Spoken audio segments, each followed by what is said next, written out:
सरकार का तर्क है कि देश की जनसंख्या बढ़ी है, इसलिए सांसद भी बढ़ना चाहिए। लॉजिक सुनने में अच्छा लगता है, लेकिन इसी लॉजिक पर मेरा एक सीधा सवाल है, अगर जनसंख्या बढ़ी तो उसी हिसाब से स्कूल क्यों नहीं बढ़े, अस्पतालों में बेड क्यों नहीं बढ़े, टीचर और डॉक्टर की भर्ती उसी अनुपात में क्यों नहीं हुई।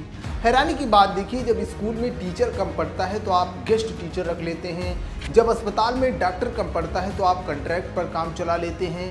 तो फिर सांसदों के लिए अलग नियम क्यों, उनके लिए गेस्ट सांसद वाला विकल्प क्यों नहीं, उन्हें ही सारी मुफ्त सुविधाएं और भत्ते क्यों। आज बात होगी इसी दोहरी राजनीति की, जहां जनता के लिए सिर्फ एडजस्टमेंट है और सिस्टम के लिए विस्तार। नमस्कार, और आज हम सत्ता के इसी गणित का पोस्टमार्टम करेंगे।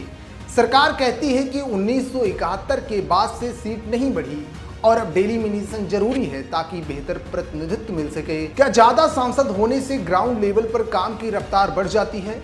आज भी भारत में डॉक्टर मरीज 1:1000 के मानक से बहुत पीछे है। कई राज्यों में तो एक डॉक्टर पर 10-10 हजार लोग निर्भर हैं। अगर जनसंख्या बढ़ने पर सांसद की नई बिल्डिंग बन सकती है, तो हर जिले में एक नया एम्स जैसा अस्पताल क्यों नहीं खड़ा हो सकता? क्यों आज भी एक गरीब को इलाज कराने के लिए सैकड़ों किलोमीटर दूर बड़े शहरों के चक्कर काटने पड़ते हैं? अब बात करते हैं उस फर्क की जो इस देश को दो हिस्सों में बांटता है। एक तरफ वो युवा जो सालों साल पक्की नौकरी का इंतजार करता है, लेकिन उसे मिलती है संविदा की नौकरी, उसे डर रहता है कि कल नौकरी रहेगी या नहीं। दूसरी तरफ हमारे माननीय सांसद हैं, जनसंख्या बढ़ी तो उनके लिए बैठने के लिए आलीशान सोफे बढ़ेंगे, सेंट्रल विस्टा बनेगा और उनकी सुख सुविधाओं का बिल भी बढ़ेगा। मेरा लॉजिक सीधा है, अगर डॉक्टर कॉन्ट्रैक्ट पर रह सकते हैं, अगर जवान अग्निवीर बनकर 4 साल सेवा दे सकते हैं, तो सांसदों के लिए भत्तों और पेंशन पर कैंची क्यों नहीं चलती?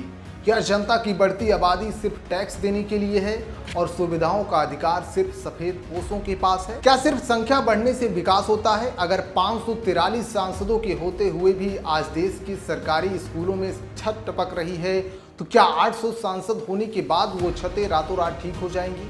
जनसंख्या का हवाला देकर कुर्सियां बढ़ाना आसान है, लेकिन उसी जनसंख्या को क्वालिटी एजुकेशन देना मुश्किल। क्यों आज भी सरकारी भर्ती की फाइलें धूल फांकती हैं, लेकिन सांसद की नई बेंचों का टेंडर मिनटों में पास हो जाता है? अंत में सवाल यही है कि विकास शहरों का होना चाहिए या जनता का? अगर आबादी बढ़ना ही मापदंड है तो पैमाना हर जगह एक होना चाहिए।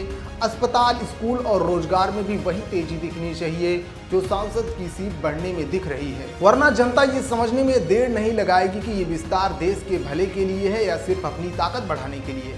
आप क्या सोचते हैं? क्या ये जनसंख्या वाला लॉजिक आपको सही लगता है? क्या वाकई सांसद बढ़ने से आपकी जिंदगी की तकलीफें कम होंगी? अपनी राय कमेंट में जरूर लिखिएगा और देश की सच्चाइयों से वाकिफ होने के लिए हमारे चैनल को सब्सक्राइब जरूर करें। जय हिंद।